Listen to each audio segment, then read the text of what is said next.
This point right here will save you a lot of money. Anytime I'm buying a new bracelet, I always inspect it very closely for this mistake right here. And it happens more often than you would think. That pin has a little bit of wobble in there. Do you see that? That's dangerous. Now, will it break? Probably not, because this side is held in extremely tight. But I would never accept this and put my watch on here. And the way that we can repair this is by simply using a pair of needle nose pliers, or if you want to take a risk of leaving a mark on there, this will crimp it up very nicely as well, a pair of dikes. And another option that I've seen some people do before is they'll lay it down here and they'll use a punch of some sort and they'll tap it, bang, bang, bang. A few different ways of skinning this cat. The way I like to do it is probably going to be the least invasive, least risky way. And if you're worried about scratching your bracelet, you can always put a little bit of plastic on here. So let's see if we can give this thing a little bit of a snugger upper here, a little bit of crimper. Let's see if it's going to improve this situation.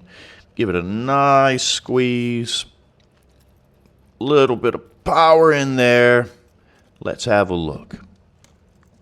Has it improved? Yes.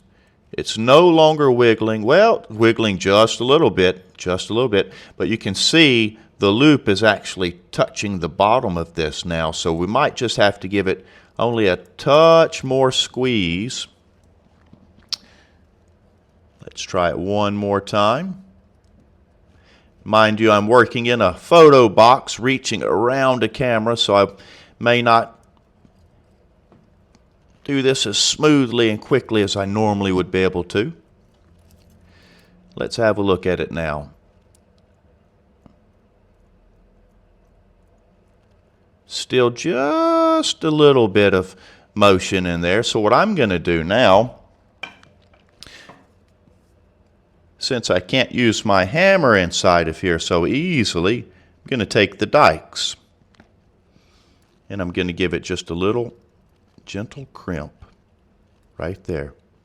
And I'm not too concerned if there's a tiny little mark on here on the inside. That doesn't bother me so much. Now let's look at this.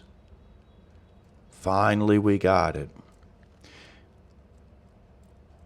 There could be the tiniest amount of movement left on it. Let's see if we can give it a little bit more, just a touch more attention with these dikes. I'm going to roll that back. Going to try to line it up just on the edge there. All right. Nice little crimp. And I can see it still has a touch of wiggle room. Let's try that one more time. I'm going to give it a little bit more affection this time. There we go. I just saw it snug up in there actually. So you can see now there is no gap whatsoever. And did we scratch it? Yes, we did put a little scratch on the inner clasp, but it's your bracelet and you can make that decision if you want to. If that bothers you, or if you would prefer just to have that thing very stable and very secure and you know it's not going to fall off and you're not worried about a tiny scratch inside. And like I said, you can always put a little plastic around there if that's what you need to do. Take it as slow or as fast as you need. Use any tools that you want. The more gentle you are, the longer it will take. Any questions, please put in the comments.